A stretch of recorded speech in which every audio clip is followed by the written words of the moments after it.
नमस्कार मित्रों, एक बार फिर से आप सबों का मेरे इस YouTube चैनल पे स्वागत है।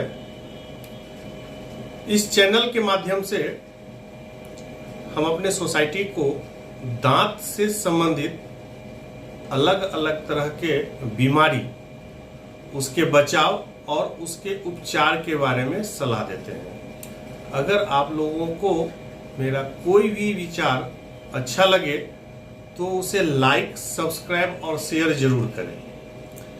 आज एक नए दांत के समस्या को लेकर के हम आए हैं, जिसका नाम है दांत में मोबिलिटी। दांत जो है हिलता है, उसके बारे में आज देखेंगे। दांत का हिलना, अगर किसी को फिजिकल ट्रॉमा हो गया, चोट लग गया, दांत हिल सकता है। ऑक्लूजल ट्रॉमा हो गया, अगर कोई बहुत प्रेशर से दांत को चबाता है तो उसके कारण भी दांत हिल सकता है।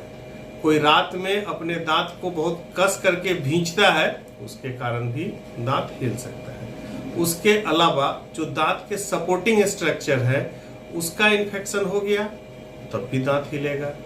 अगर किन्हीं का पीन का काम चल रहा है, ब्रेसेस लगे हुए हैं और अगर मूवमेंट फोर्स अगर ज्यादा हो गया तो उसके कारण भी दांत हिल जाता है। उसके अलावा अगर नस में दिक्कत है, उस नस से इंफेक्शन जड़ के आसपास चला गया और उसके कारण से अगर पेरियोडोंटल लिगामेंट में इंफेक्शन चला गया, सपोर्टिंग पार्ट में, तो उसके कारण भी दांत हिल सकता है। उसके अलावा अगर जड़ रूट जो है सो फ्रैक्चर हो गया, टूट गया, तब भी दांत हिलेगा। तो इस तरह से अनेक कारण हैं जिसके कारण से दांत हिल सकता है। कुछ ऐसे कंडीशंस हैं जिसमें इस मूवमेंट को, अगर हम जो कारण बतलाए हैं उसका बहुत सारे केसेस है जिसको हम लोग ध्यान रखें तो वह वापस हिलना बंद हो जाएगा। हर केस में बंद होगा यह जरूरी नहीं है। यह जो हिलने का कंडीशन है, जो नॉर्मल इंसान का दांत होता है, वह स्लाइट मूवमेंट होता ही है। तो जो टूथ मोबिलिटी है उसका 3 ग्रेड है, ग्रेड 1, ग्रेड 2, ग्रेड 3।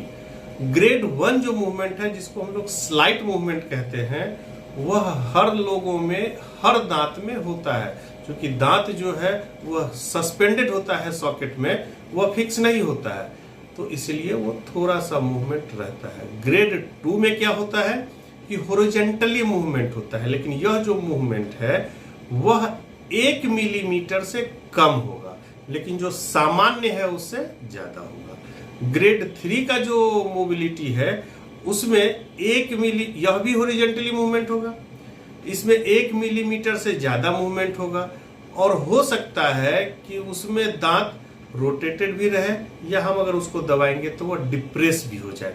तो यह हमारा टूथ मोबिलिटी का अलग अलग ग्रेड हुआ।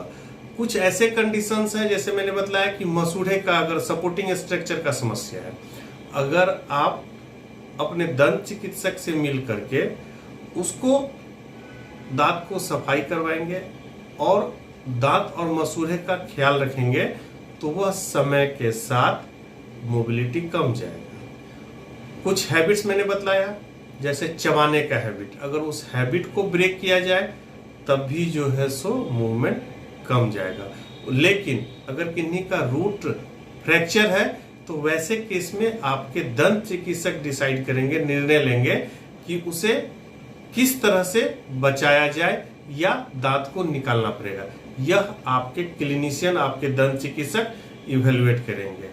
तो इस तरह से आज हमने देखा कि दांत में जो अलग अलग तरह के मूवमेंट हैं, उसे, उसके क्या कारण है, उसके कितने प्रकार हैं और उसे कैसे ठीक किया जा सकता है, और आप अपने दंत चिकित्सक से उसकी जानकारी दें। अगर आप इसे छोड़ देंगे, कई बार आप देखते होंगे कि दांत के अगल बगल में, नीचे में स्पेशली, मसूड़े पे पत्थर जमा हो जाता है, जिसको हम लोग कैलकुलस कहते हैं, और उसके कारण से भी दांत हिलता है। और अगर आप इसको छोड़ देंगे तो यह समय के साथ बढ़ता रहेगा और एक दिन ऐसा आएगा कि दांत तो अच्छा था लेकिन उसके सपोर्टिंग स्ट्रक्चर चूंकि कमजोर होते गए, वहां से हटते गए, तो दांत आपका गिर गया या दर्द होने लगा तो उसको निकालना पड़ा, दूसरा कोई उपाय नहीं है।